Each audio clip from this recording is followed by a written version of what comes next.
Episode number 32.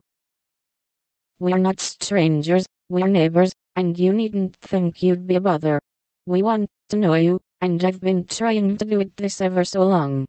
We haven't been here a great while, you know, but we have got acquainted with all our neighbors, but you. You see, Grandpa lives among his books, and doesn't mind much what happens outside. Mr. Brooke, my tutor, doesn't stay here, you know, and I have no one to go about with me, so I just stop at home and get on as I can. That's bad. You ought to make an effort and go visiting everywhere you're asked, then you'll have plenty of friends and pleasant places to go to. Never mind being bashful. It won't last long if you keep going. Laurie turned red again, but wasn't offended at being accused of bashfulness, for there was so much goodwill in Jo it was impossible not to take her blunt speeches as kindly as they were meant. "Do you like your school?"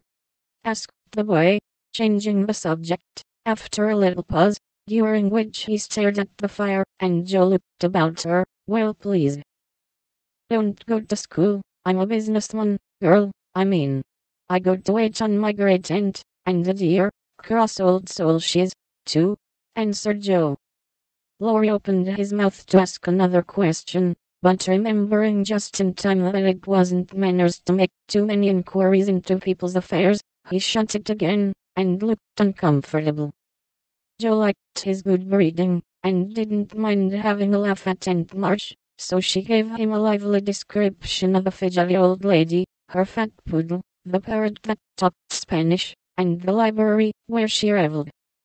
Laurie enjoyed that immensely, and when she told about the prim old gentleman who came once to Aunt March, and in the middle of a fine speech, how Paul had tweaked his wig off to his great dismay, the boy lay back and laughed till the tears ran down his cheeks, and the maid popped her head in to see what was the matter. "Oh, that does me no end of good.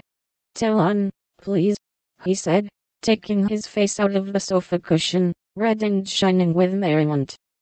Much elated with her success, Jo did tell on all about their plays and plans, their hopes and fears for father, and the most interesting events of the little world in which the sisters lived. Then they got to talking about books, and to Jo's delight, she found that Laurie loved them as well as she did, and had read even more than herself. "If you like them so much, come down and see ours. Grandfather is out, so you needn't be afraid," said Laurie, getting up.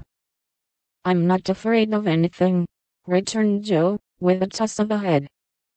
"I don't believe you are," exclaimed the boy, looking at her with much admiration, though he privately thought she would have good reason to be a trifle afraid of the old gentleman, if she met him in some of his moods. The atmosphere of the whole house being summer-like, Laurie led the way from room to room, letting Jo stop to examine whatever struck her fancy. And so, at last they came to the library, where she clapped her hands and pranced, as she always did when especially delighted.